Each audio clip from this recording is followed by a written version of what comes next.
आ जाओ आप जल्दी जल्दी, फिर मैं आपको एक नई अपडेट दे रहा हूँ और ये गजब की अपडेट है। और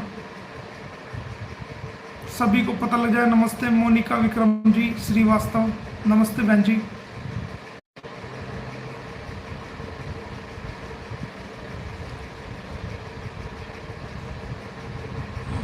शबनम फास्ट फूड, पुनीत गुला जी, सामिया अली जी, सर उसमें आज भी वीडियो बनाई है और कह रही है कि जिसको जो जो करना है कर लो, मैं किसी से नहीं डरती। हम किसी को डराने के लिए नहीं, हमारा कोई मकसद किसी को डराना नहीं। कानूनी कार्रवाई हम कर रहे हैं। तो जो जितना घमंडी होता है उसका घमंड बहुत जल्दी टूटता है। घमंड तो रावण का नहीं रहा, रावण एक बहुत बड़ा विद्वान था, घमंड तो उस रावण का नहीं रहा। तो ये तो क्या चीज है। समय रहते आपने देखा होगा हमारे भारत का जो कानून है कितना सख्त है। बड़े बड़े मिनिस्टर तक, बड़े बड़े पुलिस अधिकारी तक, आईएएस आईपीएस तक, केंद्रीय मंत्री तक जेलों में रहे हैं, अरब भी हैं। तो हमारा देश कानून से चलता है। कानून तोड़ते हुए शायद ये महसूस ना हो कि हमारा कोई क्या बिगाड़ सकता है, लेकिन आने वाले समय में सब कुछ बिगड़ जाता है और सब कुछ सामने आ जाता है। जी ठीक है दोस्तों, फिर मैं बताता हूँ कि अब मैं शुरू करता हूँ कि मैं क्यों लाइव आया हूँ और क्या मैं बताने के लिए आपको लाइव आया हूँ। देखिए, जैसा कि आप सभी को पता है कि सीमा गुलाम हैदर, वाइफ ऑफ गुलाम हैदर, जो कि बिना वीजा के गुलाम हैदर का 18 लाख रुपए का मकान आनंद फानन में 12 लाख में बेचकर और 3 लाख रुपए जो उसने रिपेयर के बेचे थे वो लेकर के वो दुबई और नेपाल के रास्ते भारत में इलीगल तरीके से आ गई थी और इलीगल तरीके से एंट्री कर गई थी, जिसे रबूपुरा पुलिस द्वारा बल्लभगढ़ फरीदाबाद हमारे हरियाणा के सेक्टर 59 एरिया चंद्रावली नाला के पास से अरेस्ट किया गया था। और उसके बाद इसके खिलाफ एफआईआर रबूपुरा में दर्ज हुई और इसको कोर्ट में पेश किया गया, जहां से ये बेल पे सशर्त जमानत बेल पे रही और बच्चे भी इसके साथ थे। तो अब बाद में एक स्पेशल प्रोग्राम आयोजित करके, जो स्पेशल प्रोग्राम आयोजित करके गुलाम हैदर का जो धर्म परिवर्तन कराया गया और एक स्पेशल प्रोग्राम किया गया और उसके अंदर इसका धर्म परिवर्तन बच्चों का करवाया गया, जो कि किसी भी रूप में ना कानून की नजरों में मान्यता है ना हमारे समाज की नजरों में मान्यता है। देखिए, धर्म कोई भी बुरा नहीं है, ना हिंदू धर्म बुरा है, ना मुस्लिम, ना सिख, ना ईसाई, लेकिन नाबालिग बच्चों का आप अपनी पब्लिसिटी स्टंट के लिए, राजनीतिकरण के लिए आप बच्चों का, नाबालिग बच्चों का धर्म परिवर्तन कराते हैं। बच्चों को क्या पता कौन हिंदू है कौन मुसलमान, या हिंदू धर्म क्या है, मुसलमान धर्म क्या है, सिख धर्म क्या है, ईसाई धर्म, बच्चों को क्या मालूम। वो तो नाबालिग बच्चे हैं, 7 साल से कम है। अगर वो बड़े हो जाए और बड़े हो जाने के बाद उनकी, लेकिन आप एक अपने आप को खुद को उनका ज्ञाता के नाम के अंदर आप बच्चों का धर्म परिवर्तन करते हो। जो किया है उसके खिलाफ हमने एक कंप्लेंट बल्लभगढ़ पुलिस स्टेशन में दी थी और उन्होंने हमें रिसीविंग भी दिखाई थी। उसके बाद जो शुरुआती इन्वेस्टिगेशन की है, शुरुआती जो छानबीन की है,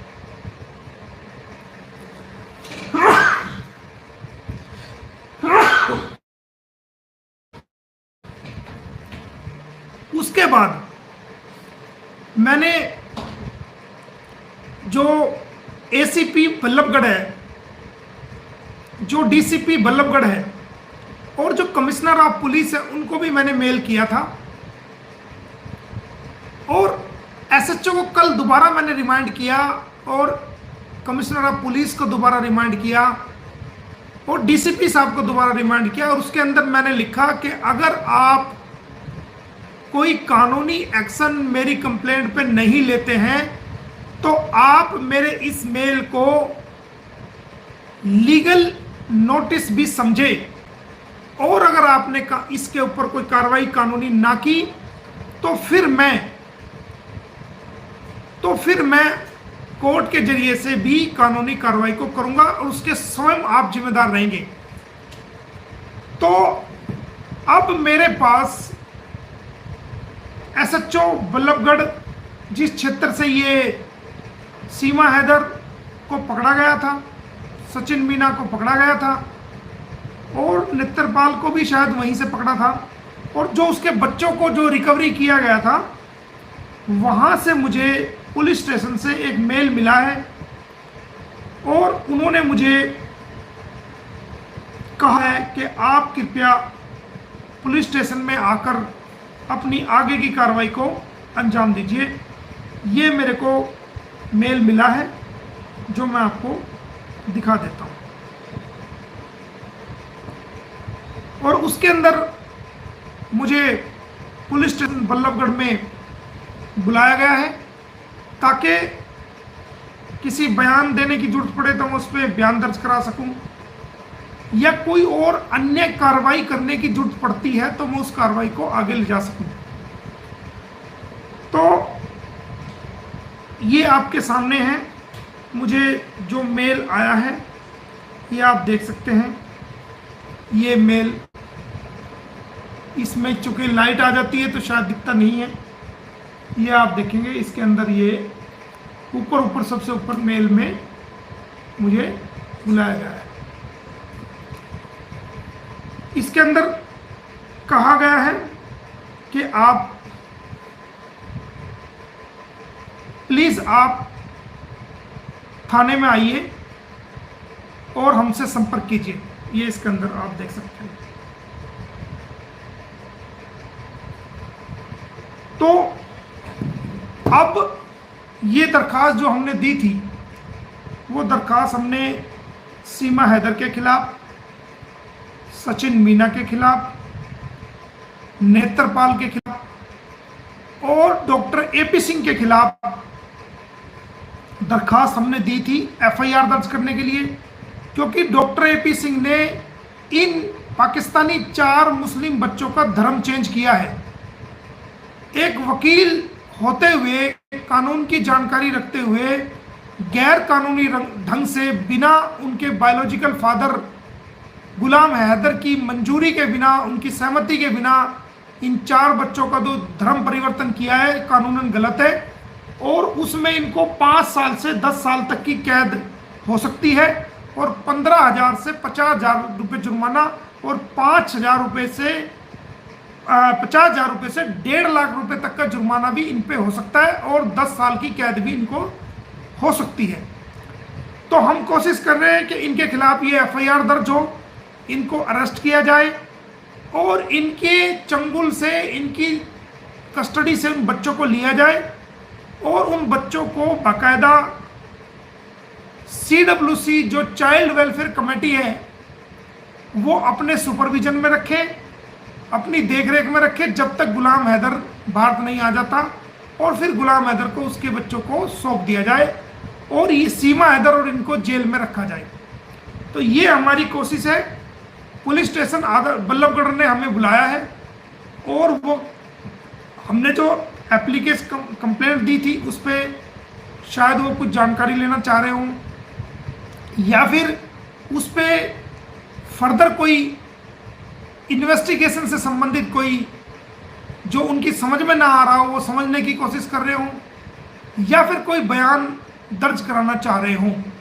तो हम बल्लभगढ़ पुलिस स्टेशन जल्दी जाएंगे और इस कार्रवाई को आगे बढ़ाएंगे, और एपी सिंह के खिलाफ, सीमा के खिलाफ, नेत्रपाल के खिलाफ और सचिन मीना के खिलाफ व कई अन्य लोगों के खिलाफ जिन्होंने नाबालिग बच्चों का धर्म परिवर्तन कराया है बिना गुलाम हैदर की मंजूरी के, बिना बायोलॉजिकल फादर की मंजूरी के, उन पर सख्त से सख्त कार्रवाई करेंगे, एफआईआर दर्ज कराएंगे और उनको अरेस्ट कराएंगे। और इस संबंध में थाने से भी मुझे कॉल आ गई है। मैं जल्दी ही थाने में जाऊंगा और जाकर के इस कार्रवाई को अंजाम दूंगा। तो ये बात आप सभी भाइयों को नई अपडेट है, बताना मैंने जरूरी समझा, क्योंकि आप सभी लोग मेरे से भी पहले इस केस में आप लोग सामाजिक रूप से मेहनत कर रहे हैं। हमारे भारत के यूट्यूबर्स हैं, हमारे भारत की बहनें हैं, माएँ हैं, बेटियां हैं, नौजवान साथी हैं, बुजुर्ग हैं, सभी लोग सामाजिक रूप से पूरा भारत के लोग ही कुछ 2-4 बेवकूफ लोगों को छोड़ करके, नासमझ लोगों को छोड़ करके जो सीमा को सपोर्ट कर रहे हैं। सीमा को सपोर्ट वही लोग कर रहे हैं जब तक उनकी खुद की नहीं भाग जाती। जिस दिन उनकी खुद की 1-2 बच्चा लेके भाग जाएगी ना और किसी और के साथ इलीगल रूप से रहना शुरू करेगी, तो जो सपोर्ट में लोग हैं वो भी माथा पकड़ के रोएंगे कि हाँ ठीक कह रहे थे वकील साहब, और हमने गलत इसका सीमा हैदर का सपोर्ट किया। तो जिसकी 4 बच्चों को लेके भाग जाए, वो सब कुछ उसको दे रहा हो, वो तो दर्द उसी को होता है कि उस पर क्या गुजर रही है। बात बनाना आसान है लेकिन किसी के दर्द को समझना बड़ा मुश्किल है। तो ये लड़ाई आप सबकी लड़ाई है। आप जो लोग इस मुहिम से जुड़े हुए हैं, चाहे वो हमारी बहनें हैं, माएँ हैं, बेटियां हैं, जितने भी लोग हैं, वो सब लोग इस मुहिम से जुड़े हुए हैं, वो इसके धन्यवाद के पात्र हैं। मैं उन सभी लोगों का धन्यवाद करना चाहूँगा जो इस मुहिम से मेरे से भी बहुत पहले से जुड़े हुए हैं। और जो यूट्यूबर्स हैं, कुछ हमारे जो लाइक करते हैं, जो कमेंट्स लिख रहे हैं भाई, ये सभी लोग सभी धर्मों के लोग हैं। इसमें ना कोई स्पेशल कोई धर्म का एक आदमी नहीं है, बल्कि सभी समाज के लोग हैं। हिंदू, मुस्लिम, सिख, ईसाई, पूरे भारत के लोग ही इस मुहिम से जुड़े हुए हैं। और सीमा हैदर के कृत्य को जो रोज रोज वो सोशल मीडिया में अश्लीलता फैला रही है, भारत की संस्कृति को खराब कर रही है, भारत के माहौल को खराब कर रही है, और रोज नई नई बेशर्मी की फिल्में बनाकर, रील बनाकर जो मीडिया पर डाल रही है, उससे हमारी माँ बहनें भी देख करके काफ़ी गुस्सा है, हमारे समाज के लोग काफ़ी गुस्सा है। तो जो लोग इस मुहिम से जुड़े हुए हैं वो सब बधाई के पात्र हैं और वो सब को इनका क्रेज जाता है। देखिए, हम तो वकील हैं, हमारा